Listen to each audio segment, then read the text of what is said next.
ओम अरहम। भक्तामर महात्म्य।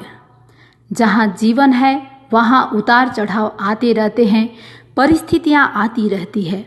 आदमी सदा परिस्थितियों से बचने का उपाय खोजता है। समस्याओं के समुद्र को तरने के लिए कोई नौका चाहिए, सहारा चाहिए।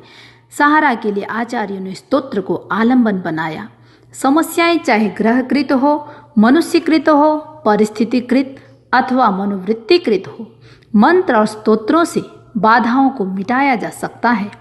आचार्य मानतुंग द्वारा भगवान ऋषभ की स्तुति में निर्मित भक्तामर स्तोत्र मंत्र गर्भित स्तोत्र है। इसमें मंत्रों के अक्षरों की ऐसी संयोजना की गई है कि स्तोत्र जाप से सारा काम अपने आप हो जाता है। भक्तामर स्तोत्र एक शक्तिशाली स्तोत्र है। भक्तामर स्तोत्र एक रहस्यपूर्ण यात्रा है। इसका पहला शब्द भक्त से शुरू होता है और अंतिम शब्द लक्ष्मी से अंत होता है। ये यात्रा अपने आप में ही एक शानदार यात्रा है। जिस समय पहला शब्द भक्त शुरू करते हैं उस समय भगवान की रहस्यपूर्ण विवरण में इन्वॉल्व हो जाते हैं। जब लास्ट शब्द कंप्लीट करते हैं लक्ष्मी, बॉडी में एक पॉजिटिव एनर्जी का संचार होता है। ये एनर्जी हमें mental peace, physical fitness, financial stability के साथ सामाजिक परिवेश को भी पॉजिटिव बनाता है। हमें नियमित रूप से इसकी यात्रा करनी चाहिए और इसका आनंद उठाना चाहिए। मैं सभी श्रद्धालु पाठकों के प्रति शुभकामना करती हूँ। आपकी यह यात्रा सानंद और सुखद रहे। ओम अरहम। भक्तामर श्लोक नंबर 1। भक्तामर प्रणत मौली मणि प्रभाणा मुद्योतकम दलित पाप तमो वितानम सम्यक प्रणम्य जिनपाद युगम युगादा वालंबनम भवजले पतताम जनानाम। भक्तामर प्रणत मौलिमणि प्रभाणा मुद्योतकं दलित पापतमो वितानम सम्यक प्रणम्य जिनपादयुगं युगादा वालंबनं भवजले पततां जनानाम। भक्तामर श्लोक नंबर 1 का अर्थ। भक्तामर के पहले श्लोक में आचार्य मानतुंग भगवान के चरण युगल को विधिवत वंदना कर चरण युगल की विशेषता बता रहे हैं। भगवान के चरण युगल कैसे हैं? 3 विशेषता बताई है। जो चरण युगल भक्त देवताओं के झुके हुए मुकुट की मणियों की प्रभा को प्रकाशित करने वाले हैं। दूसरी विशेषता पाप रूपी अंधकार के विस्तार को नाश करने वाले हैं। तीसरी विशेषता युग की आदि में संसार समुद्र में गिरते हुए प्राणियों को आलंबन देने वाले हैं। भक्तामर श्लोक नंबर 2। यह संस्तुतः सकल वाङ्मय तत्वबोधा दुद्भूत बुद्धि पटुभिः सुरलोकनाथै स्तोत्रै जगत् त्रितय चित्त हरै रुदारैः स्तोष्ये किलाह मपितं प्रथमं जिनेन्द्रम्। यह संस्तुतः सकल वाङ्मय तत्वबोधा दुद्भूत बुद्धि पटुभिः सुरलोकनाथै स्तोत्रैर्जगत्त्रितय चित्तहरैरुदारै स्तोष्ये किलाहमपितं प्रथमं जिनेन्द्रम्।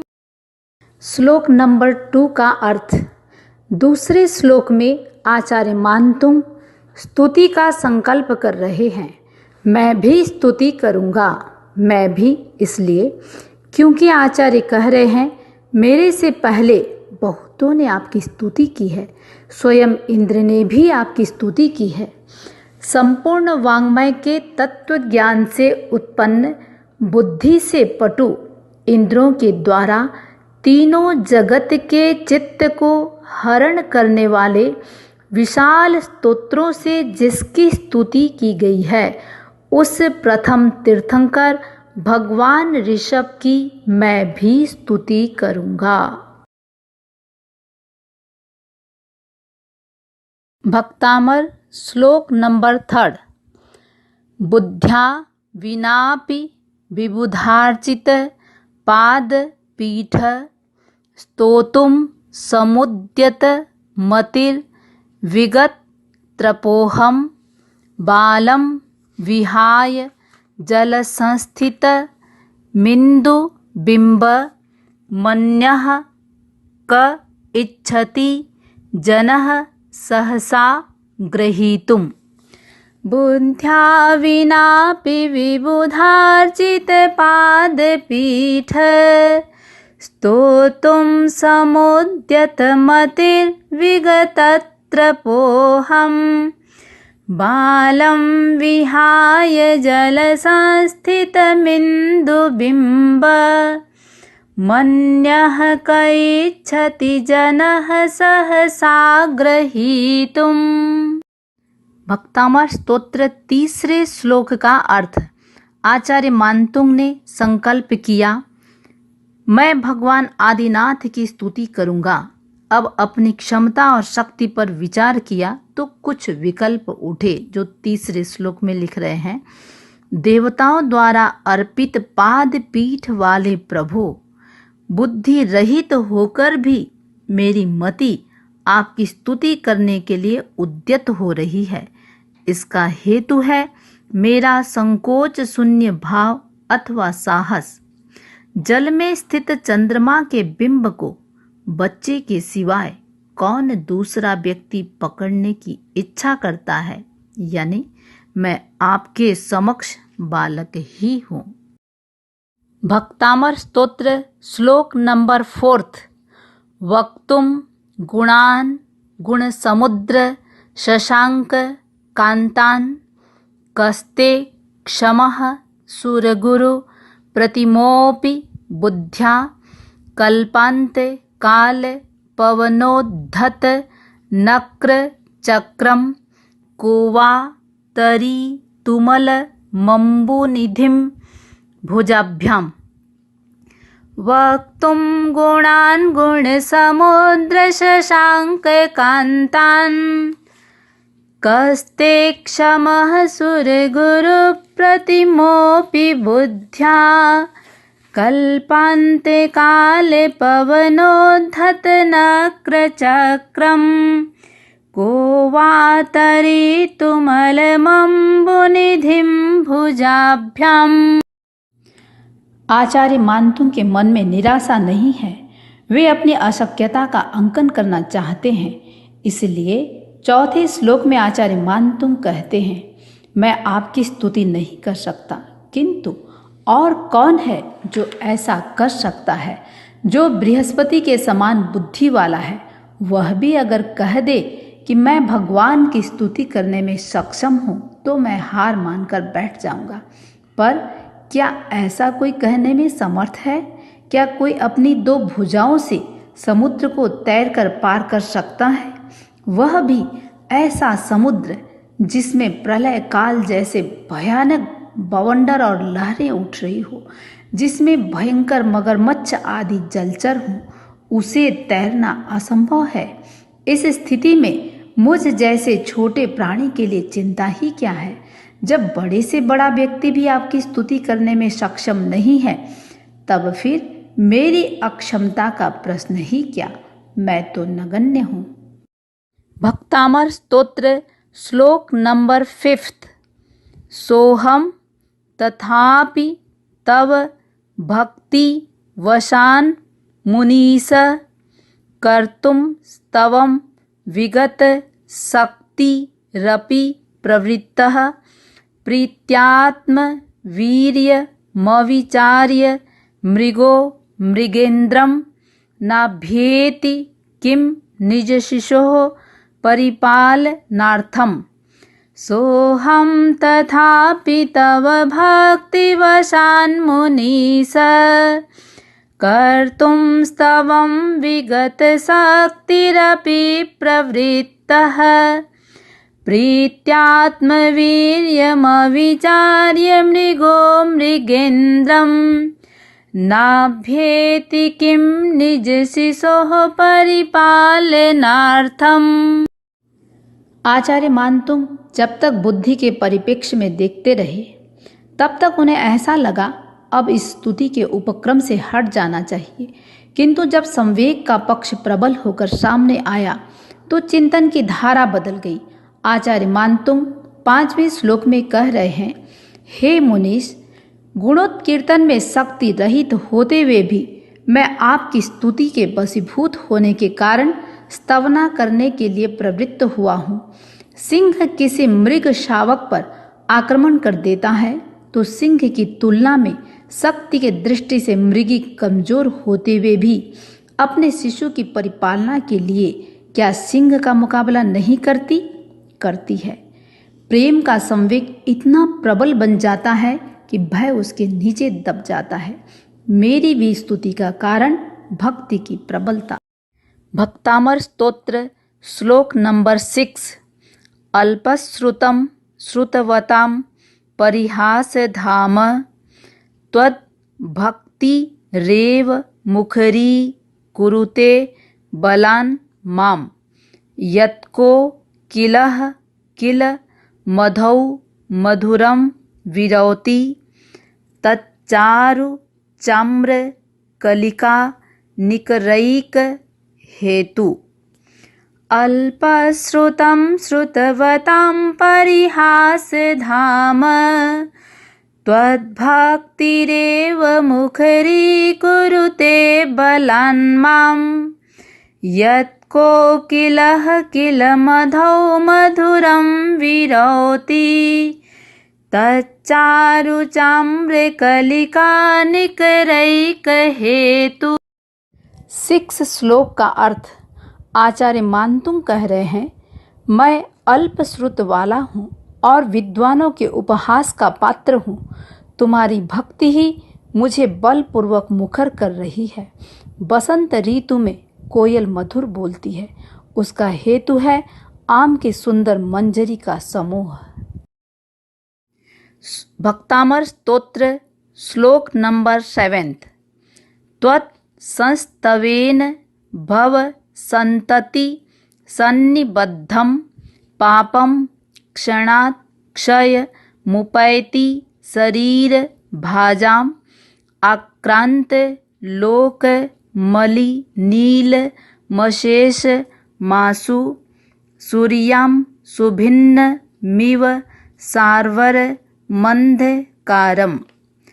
त्वत्संस्तवेन भव संतति सन्निबद्धं पापं क्षणात् क्षयमुपैति शरीर भाजाम् आक्रांत लोक मलिनीलमशेष माशु सूर्यां सुभिन्नमिव सार्वर मंधकारम। 7वें श्लोक का अर्थ आचार्य मानतुंग भगवान की स्तुति से पूर्व स्तुति के महत्व को प्रकट करना चाहते हैं। मानतुंग सूर्य के शब्दों में यह स्तुति संचित कर्मों का विनाश करने वाली है। वे कहते हैं, हजारों हजारों भवों से जो पाप संचित हैं वे स्तुति करने मात्र से ही क्षण भर में समाप्त हो जाते हैं। प्रश्न होता है, इतने पुराने और अनेक जन्मों से संचित पाप कैसे नष्ट हो सकते हैं? स्तुतिकार उदाहरण से स्पष्ट कर रहे हैं। अंधकार इतना व्यापक और इतना गहरा भंवरा जैसे काला नीला होता है, वैसा काला नीला अंधकार, इतना सघन गहरा अंधकार एक सूर्य के आते ही शीघ्र नष्ट हो जाता है। तो फिर भगवान ऋषभ की स्तुति करने वाले व्यक्ति के भीतर प्रकाश क्यों नहीं फूटेगा? अंधकार रूपी संचित पाप नष्ट क्यों नहीं होगा? यानी निश्चित रूप से होगा। भक्तामर स्तोत्र श्लोक नंबर 8। मत्वेति नाथ तव संस्तवनम मयेद मारभ्यते तनु धियापि तव प्रभावात् चेतो हरिष्यति सतां नलिनी दलेषु मुक्ता फलद्युतिमुपैति ननूद बिन्दुः मत्वेति नाथ तव संस्तवनं मयेद मारभ्यते तनुधियापि तव प्रभावात् चेतो हरिष्यति सतां नलिनी दलेषु मुक्ता फलद्युतिमुपैति ननोद बिन्दुः। आचार्य मानतुम 8वें श्लोक में कह रहे हैं, हे नाथ, तुम्हारी स्तुति सब पाप का नाश करने वाली है। ऐसा मानकर मैं अल्पमति होता हुआ भी तुम्हारे स्तवन की रचना कर रहा हूँ। मेरे द्वारा प्रयुक्त रचना सामान्य है, लेकिन मेरा आराध्य शक्तिशाली है, सामर्थ्यवान है, इसलिए विद्वानों के चित्त का हरण करेगी। जल की एक बूंद गर्म लोहे पर गिरी, पता ही नहीं चला कोई बूंद गिरी थी। एक बूंद गिरी नलिनी के पत्र पर और वह मोती के आकार में बदल गई।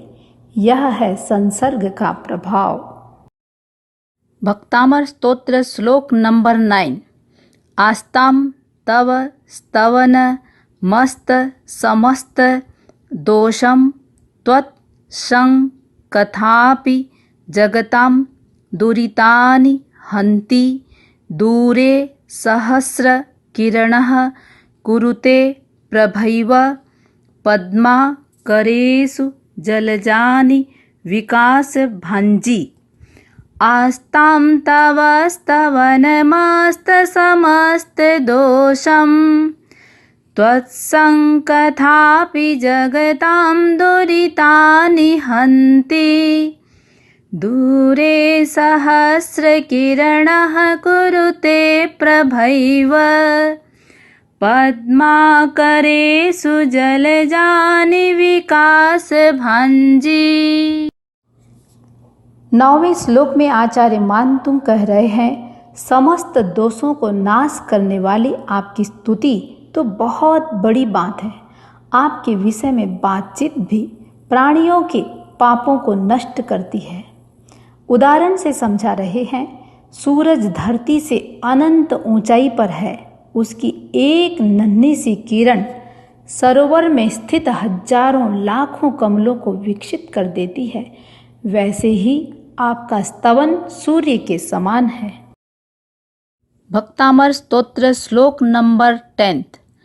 नात्यत् भूतम भुवन भूषण भूतनाथ भूतैल गुणैल भुवि भवन्त मभीष्टुवन्तः तुल्या भवन्ति भवतो ननु तेन किं वा भूत्या श्रितं य इह नात्म समं करोति। नात्यद्भुतं भुवन भूषण भूतनाथ भूतैर्गुणैर्भुवि भवन्तमभीष्टुवन्तः तुल्या भवन्ति भवतो ननु तेन किं वा भूत्याश्रितं य इह नात्मसमं करोति। 10वें श्लोक में आचार्य मानतुम कह रहे हैं, हे भुवन भूषण, हे भूतनाथ, इस धरती पर यथार्थ गुणों के द्वारा आपकी स्तुति करने वाले आपके समान हो जाते हैं। इसमें कोई आश्चर्य नहीं है। उस भगवान से क्या जो भक्त को अपने तुल्य नहीं बनाता, या उस स्वामी से क्या प्रयोजन जो अपने आश्रित को वैभव से अपने समान नहीं बनाता। भक्तामर स्तोत्र श्लोक नंबर 11। दृष्ट्वा भवन्त मनिमेष विलोक नीयम नान्यत्र तोष मुपयाति जनस्य चक्षुः पीत्वा पयः शशिकर द्युति दुग्ध सिन्धोः क्षारं जलं जलनिधे रसितुं क इच्छेत्। दृष्ट्वा भवन्तमनिमेषविलोकनीयं नान्यत्र तोषमुपयाति जनस्य चक्षुः। पीत्वा पयः शशिकरद्युतिदुग्धसिन्धोः क्षारं जलं जलनिधे रसितुं क इच्छेत्। 11वें श्लोक में आचार्य मानतुंग कह रहे हैं, आपको जब से देखा आँखों की पलकें झपकी नहीं, अनिमेष दृष्टि से देखते ही रह गया। अतः तुम्हें देखने के बाद अन्यत्र कहीं भी मनुष्य का चक्षु तोष को प्राप्त नहीं होता। चंद्रमा की किरणों के समान उज्ज्वल क्षीर समुद्र के दूध को पीकर लवण समुद्र के खारे जल का पान करना कौन चाहेगा।